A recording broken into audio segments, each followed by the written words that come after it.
Kenalin,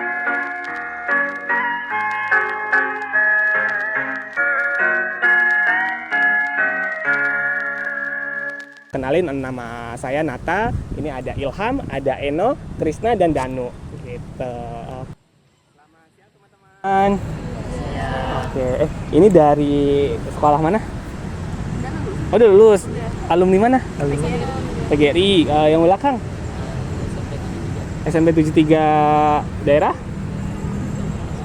Oh, Jakarta Selatan, Tebet. Oh, oke. Ini teman-teman kenalin, kita mahasiswa Universitas Binawan, prodi fisioterapi. Jadi di sini kita ada tugas untuk penyuluhan tentang kesehatan reproduksi gitu. Nah, kira-kira di antara teman-teman ada yang tahu nggak nih kesehatan reproduksi itu apa sih? Yang tuh angkat tangan dong. Iya, reproduksi. Ya, kesehatan reproduksi yang pernah kalian dengar kira-kira apa?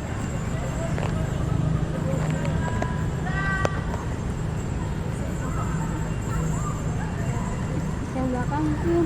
Tahu nggak adik-adik? Nih yang cowok-cowok nih terutama nih. Salah nggak apa-apa. Salah nggak apa-apa.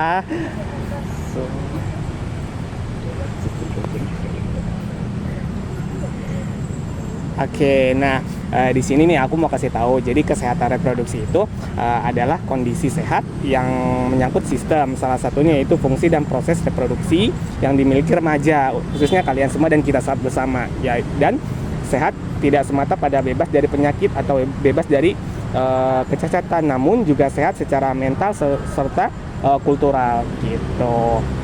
Nah, di sini untuk usia remaja itu kira-kira apa aja sih dan ngapain aja yang harus kita cegah di sini?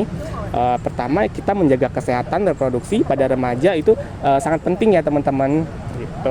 Terus pada remaja adalah waktu terbaik untuk membangun kebiasaan baik, menjaga kebersihan yang dapat menjadi aset dalam jangka yang panjang. Lalu WHO menyatakan bahwa remaja adalah orang yang berusia 12 sampai 24 tahun. Nah, kalian usia berapa nih rata-rata? 14 ini? 18. Oke, masih ya kita masuknya ke fase remaja gitu. Nah, terus di sini masa remaja merupakan peralihan dari usia kanak-kanak menjadi dewasa. Pengenalan dan pengetahuan kesehatan reproduksi dimulai pada masa ini. Jadi di usia kalian itu mulai pada fase remaja. Jadi makanya kesehatan untuk sama kebersihan alat reproduksi itu penting ya. Tuh, oke.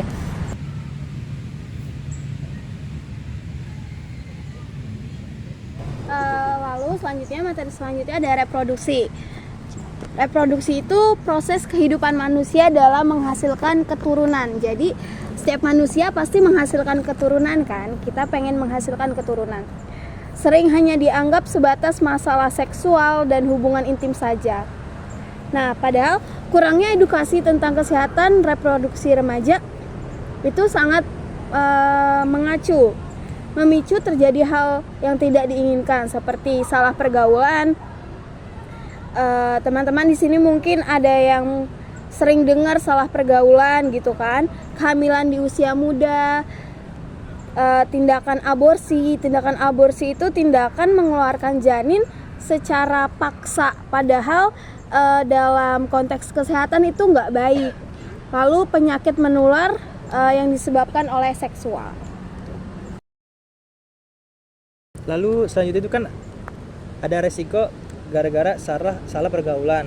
Nah, apa aja sih resikonya? Yang pertama kan tentu saja ada namanya HIV. Mungkin teman-teman sekalian pernah dengar kasus HIV atau AIDS. Nah, lalu selanjutnya juga ada peningkatan kasus penyakit menular seksual.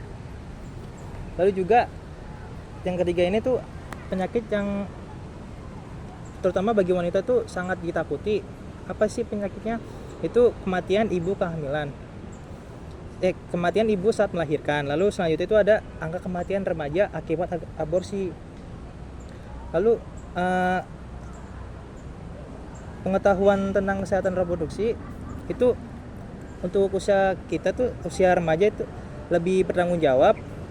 Lalu remaja berpikir ulang sebelum melakukan hal yang merugikan masa depannya.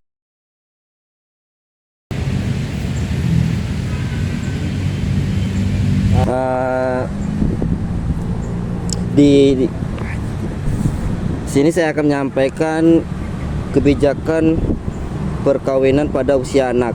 Nah, menurut Undang-Undang Republik Indonesia Nomor 16 Tahun 2019 tentang perubahan atas Undang-Undang tentang perkawinan, batas usia minimal untuk melakukan perkawinan yaitu usianya di atas 18 tahun. Di sini saya akan menjelaskan tentang permasalahan kebijakan perkawinan pada usia anak. Jumlah anak di Indonesia 79,5 juta. 30,1% penduduk Indonesia adalah anak. Jumlah Ya, lanjut. proporsi perempuan umur 20 sampai 24 tahun yang berstatus kawin sebelumnya umur 18 tahun adalah 11,21% dari total jumlah anak. Artinya yang di sini sekitar 1 dari 9 perempuan usia 20 sampai 24 tahun menikah saat usia anak. Jumlah ini berbanding kontras dengan laki-laki di mana 1 dari 100 laki-laki berumur 20 sampai 24 tahun menikah pada usia anak di Indonesia.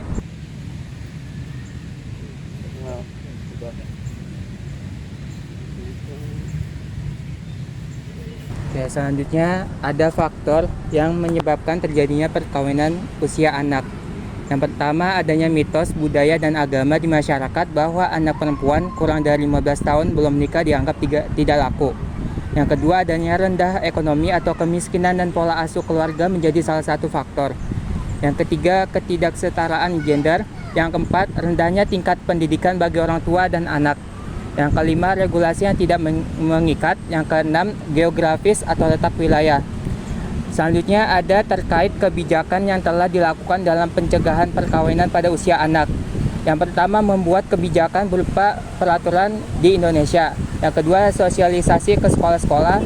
Yang ketiga, sosialisasi ke masyarakat. Nah, itu teman-teman, jadi materi dari kami. Nah, kira-kira nih teman-teman udah pada tahu belum? Jadi kita usia berapa sih? Kalau remaja itu ada yang tahu nggak? Usia remaja berapa? 16 ya. 16 sampai oke. berapa?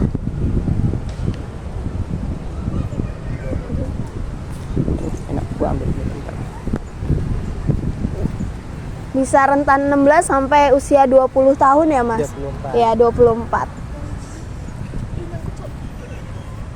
Dari teman-teman di sini ada yang mau nanya mungkin tentang sistem reproduksi.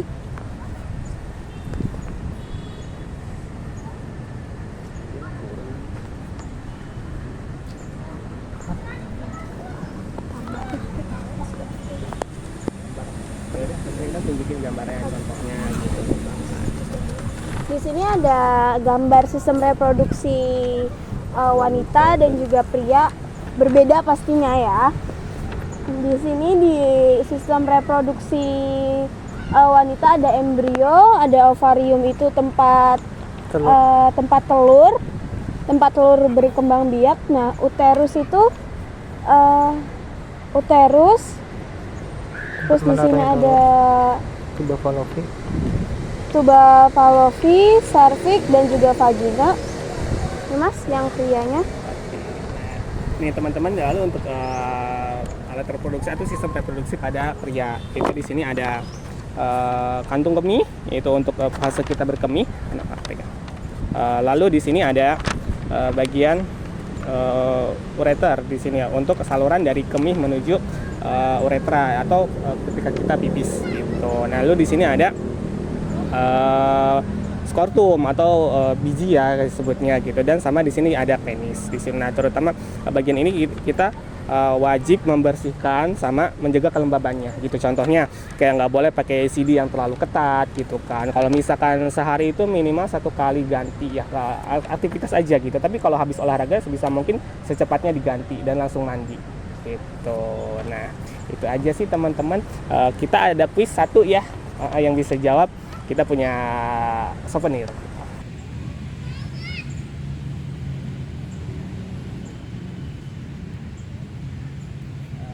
Yang bisa tadi kan udah sering. Oh iya, ini kuisnya angkat tangan ya yang bisa jawab 1 orang nih. Kira-kira contoh penyakit seksual itu atau penyakit pada organ reproduksi itu apa aja sih? Minimal 2. Angkat tangan, angkat tangan.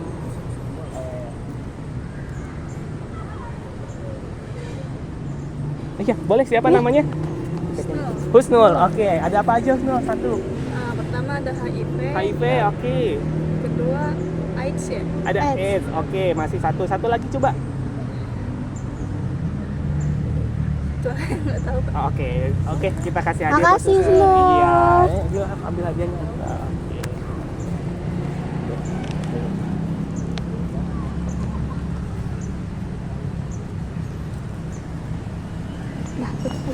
Oke. Oke, kasihin boleh. Nah ini untuk Husnul, tepuk tangan dong. Oke, itu aja sih teman-teman untuk hari ini ya. Terima kasih kedatangannya, maaf ganggu waktunya. Wassalamualaikum warahmatullahi wabarakatuh. Terima kasih semuanya. Terima kasih ya. Oke.